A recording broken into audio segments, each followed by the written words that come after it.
My name's Tony Evans, and I'm the organizer of this Thailand Mae Hong Son Loop ride.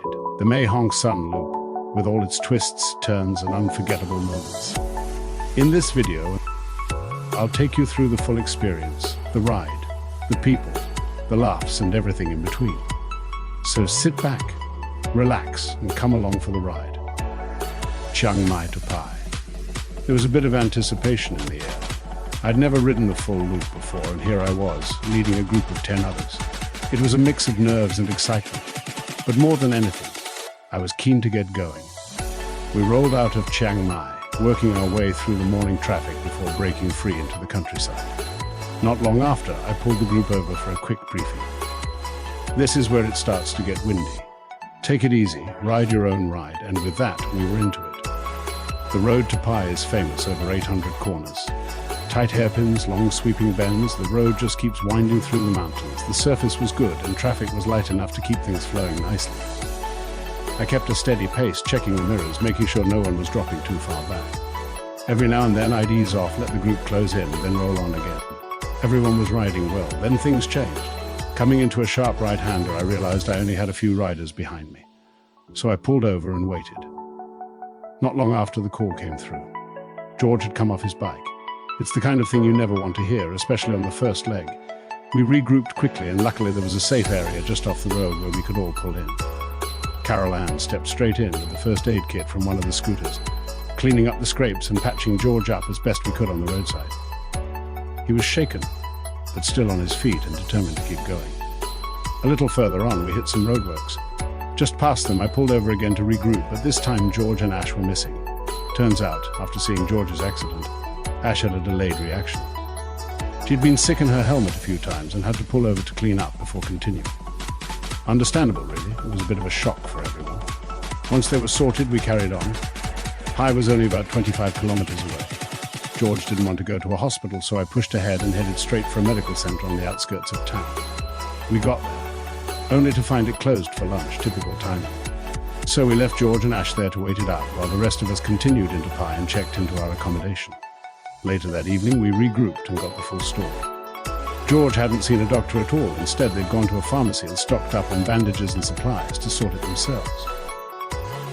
I strongly suggested getting it properly checked, especially with travel insurance cover. But George was adamant, and that was that. That night in Pai, those who were up for it headed out to Walking Street. We found a great little bar on the corner with a live musician, and it quickly became our local. Cocktails, pizza, plenty of laughs, and at one point Jason doing his best to do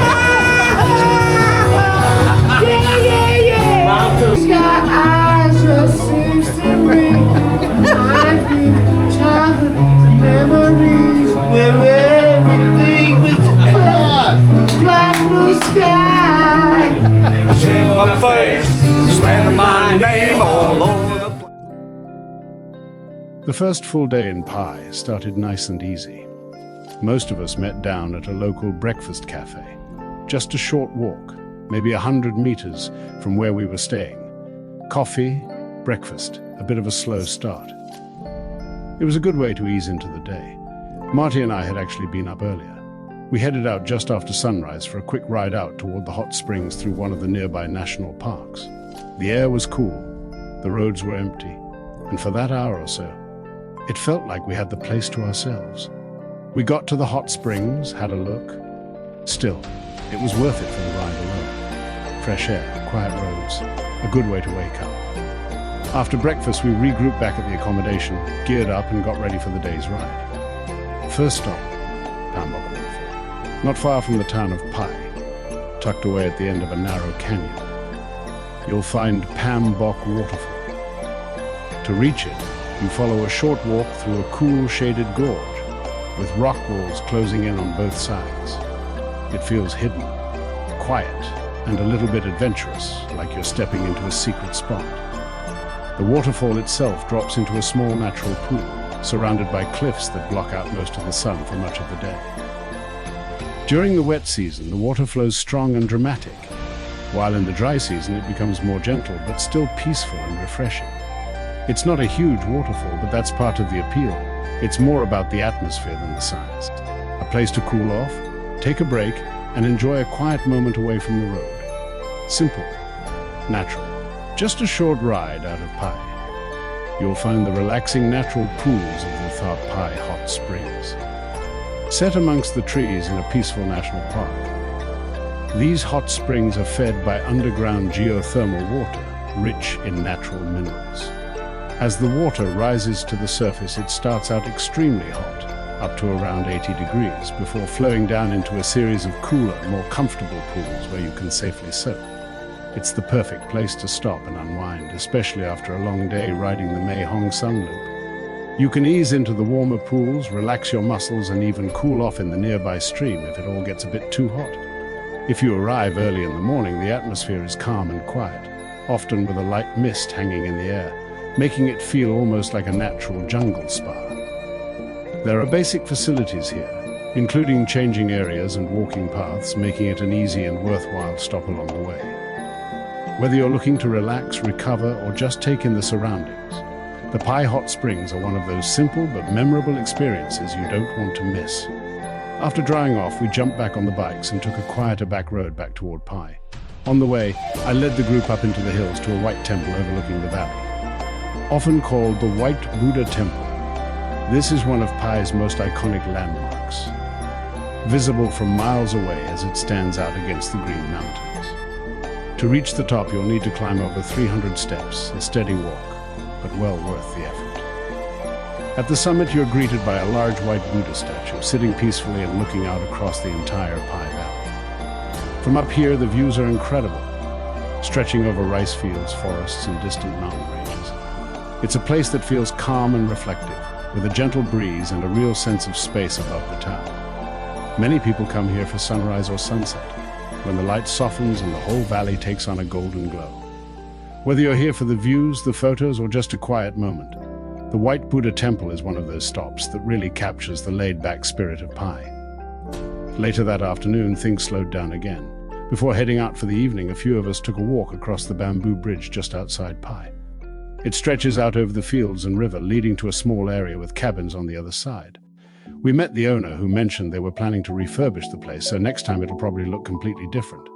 We grabbed a group photo, took it all in, and then wandered back toward town. That evening, I took a group out to a place called Two Huts for Sunset. Despite the name, it's not really just two huts, but a collection of simple wooden platforms and chill-out spaces set on a hillside overlooking the valley. The whole place is built around one thing: the view. From here, you get wide, uninterrupted sights across the Pai Valley, with rice fields, rolling hills, and mountains stretching out into the distance. It's especially popular in the late afternoon as people gather to watch the sunset slowly drop behind the mountains. You grab a drink, find a seat, maybe a hammock, and just let the moment happen. The vibe is relaxed and unpolished, simple bamboo structures, open-air seating, and a real back-to-basics feel that fits perfectly with Pai's easygoing lifestyle. After sunset, we headed back into Pai for another night out. Back to our now local bar, more music, more laughs, and a bit more confidence from Jason on the microphone. One of those easy nights that just keeps rolling. Eventually we called it, headed back, and got some rest, because the next day we'd be back on the road again. One of the highlights of the entire trip was Lod Cave, located near the small town of Sopong, between Pai and Mae Hong Son. This cave system stretches for over 1.5 kilometers, with a river flowing right through the middle. As you arrive, the entrance is massive, towering high above you like a natural cathedral. Step inside, and there are no modern lights. Instead, you explore the cave with a local guide, carrying a traditional oil lantern. It feels raw, quiet, and a little like stepping back in time. One of the real highlights here is the bamboo raft. You sit on a simple raft, while a local guide gently paddles you through the darker sections of the cave. The water is calm and shallow, and the only sounds are dripping water and the occasional flutter of bats overhead. The cave is made up of 3 main chambers. The first, the Big Column Cave, filled with towering limestone formations rising from the ground. The second, the Doll Cave, where you'll find ancient wall markings, believed to be thousands of years old. And the third, the Coffin Cave, the most mysterious of all, where old wooden coffins have been discovered, thought to belong to ancient hill tribes. Lod Cave is home to thousands of bats and swifts. If you time your visit late in the afternoon, you might witness something pretty special. As the sun sets, the swifts fly into the cave, while the bats stream out into the night sky. It's a natural spectacle, and it really adds to the experience. A full visit takes around 2 to 3 hours. There's a bit of walking involved, including stairs and uneven ground, but nothing too difficult. It can be humid and slippery, so just take your time. And a local guide is required, which makes the whole experience safe and far more interesting. Lod Cave is more than just a sightseeing stop. It's an experience, combining adventure, history, and nature. And for anyone riding the Mae Hong Son Loop, it's easily one of the standout highlights of the journey. Today's ride was the next leg of the loop, Pai to Mae Hong Son. And from the moment we left town, it delivered. The road out was something else. Long stretches opened up in between the mountains, giving us a chance to roll on the throttle a bit. Marty and I had a couple of moments where we stretched the legs, getting up around 135, even touching 145 kilometers an hour before cresting a hill, only to be reminded very quickly that this is still rural Thailand, cattle on the road. That definitely brought things back into perspective. But that's all part of it, because for every fast stretch there were 10 more corners waiting. Tight hairpins climbing up through the mountains, sweeping bends flowing down the other side. The kind of roads that just keep you locked in and focused. The surface was smooth, hardly any potholes, and the camber through the corners made it an absolute dream for riding. It's one of those roads where you're constantly thinking, this is why we came. We kept a good pace, stayed together, and most importantly, no incidents, no accidents, just pure riding. Rolling into Mae Hong Son, we stopped on the outskirts to fuel up before heading into town and finding our accommodation, the B2 Hotel.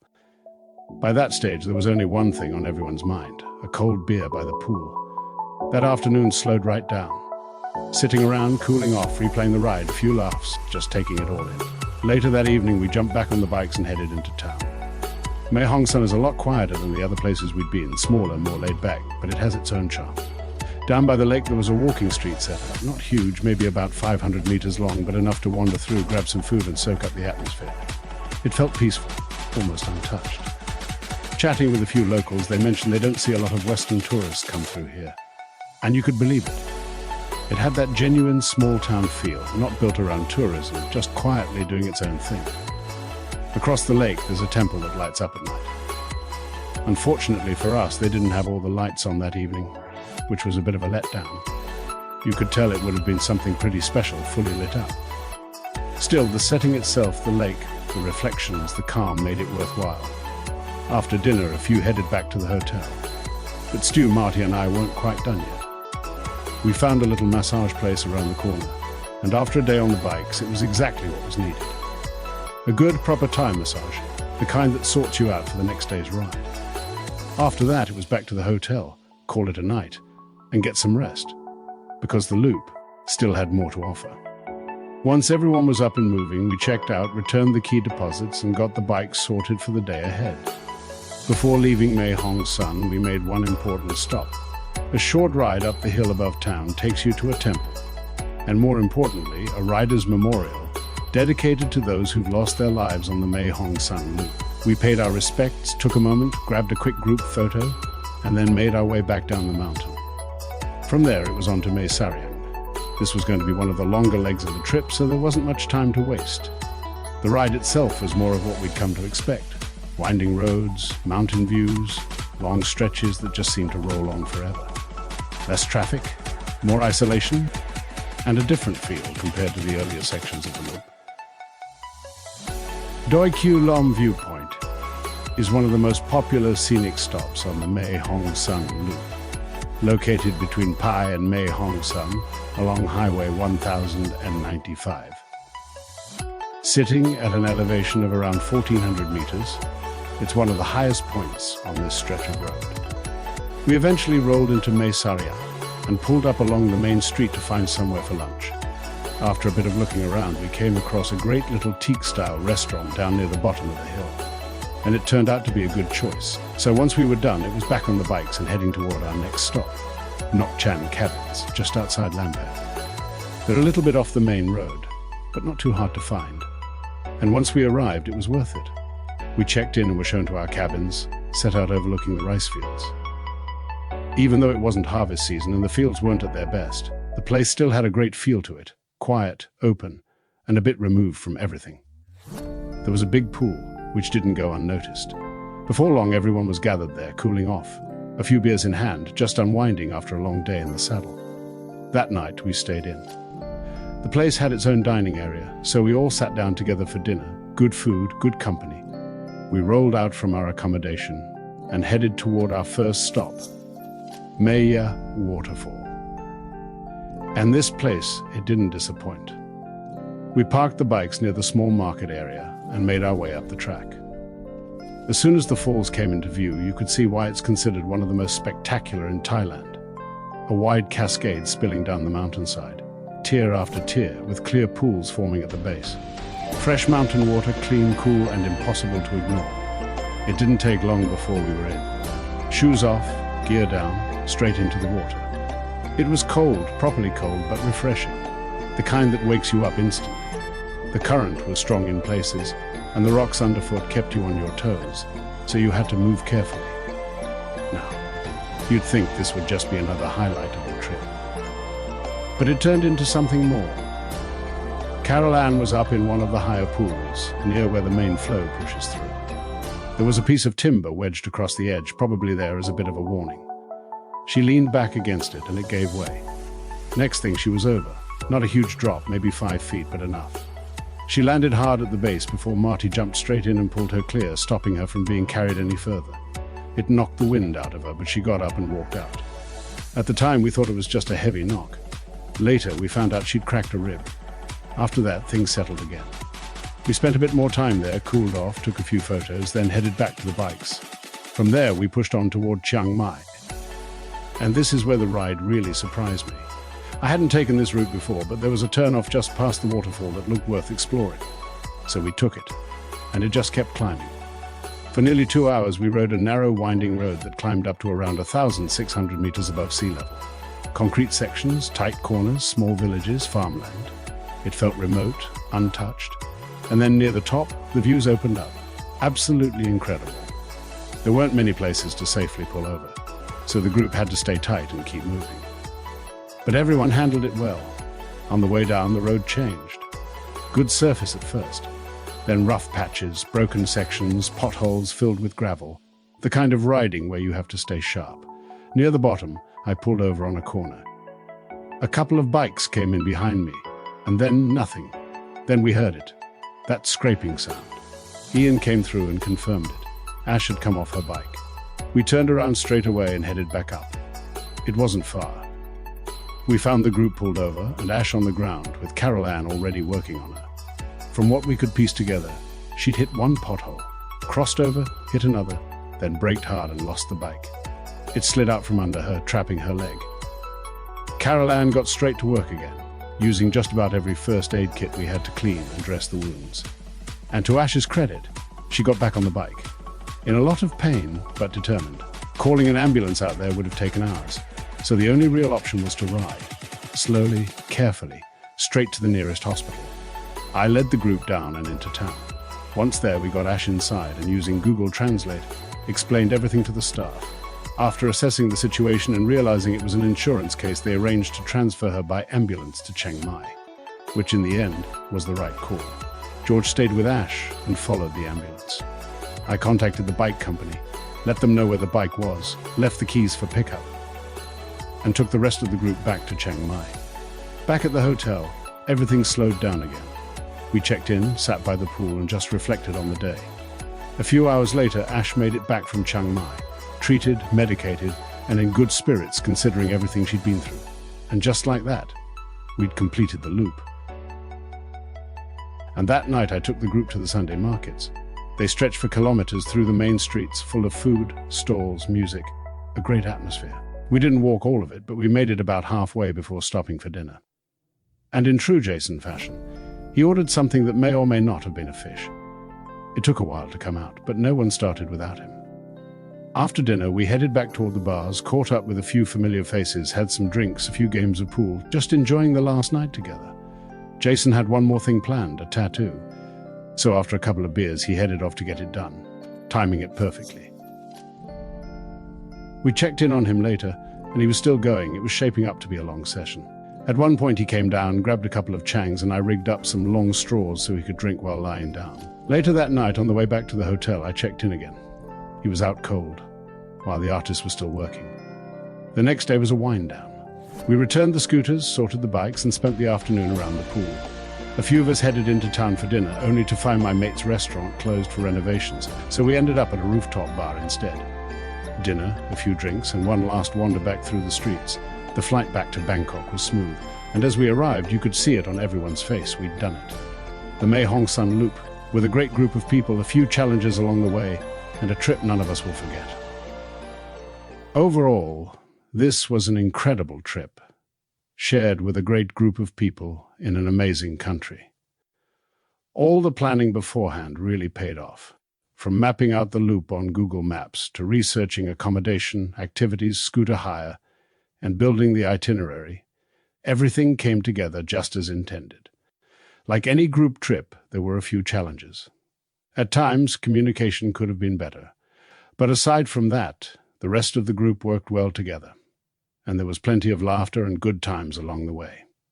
The ride from Chiang Mai to Pai got off to a rough start, with George coming off his scooter on a corner and taking a fair bit of skin off. Not long after, Ash, shaken from the accident, ended up throwing up in a helmet. More than once. Dave had a night to forget in Chiang Mai, losing his room key after a big night out, paying 1,000 baht for a replacement, and sleeping it off on the poolside benches. Jason managed to take a swim in the hot springs with his bike key still in his pocket. Luckily, it survived. He also lost a bit of his scooter along the way. At one of the waterfalls, Caroline took a fall over the waterfall and cracked a rib. Ash dropped her bike and needed medical attention. Turning around at the accident, Dave dropped his bike. Back in Chiang Mai, Caroline had a run-in with some bushes and needed a hand getting out. Most of the group dealt with a bit of gastro, with Sherelle copping it the worst. The positives, though, far outweighed everything else. We had perfect weather, not a single drop of rain the entire trip. No bike breakdowns, flat tires, or mechanical issues. All accommodation ran smoothly. The roads were absolutely outstanding, and importantly, there were no accidents involving other vehicles. Each day's ride was well-paced, usually finishing around early afternoon, leaving plenty of time to relax, explore, and enjoy each location. The group also pulled together when it mattered. Everyone chipped in for medical supplies when they were needed, to finish it off. All in all, it was a trip full of adventure, chaos, laughs, and great memories, one that won't be forgotten anytime soon. This was the Mae Hong Son Loop, ridden with a group of 11 from the Sunshine Coast Riders. My name's Tony Evans, and I can honestly say if you're even thinking about it, put this ride on your bucket list. You won't regret it. Trips like this aren't just about the places you go, they're about the people you experience them with. And I reckon this won't be the last adventure we take together.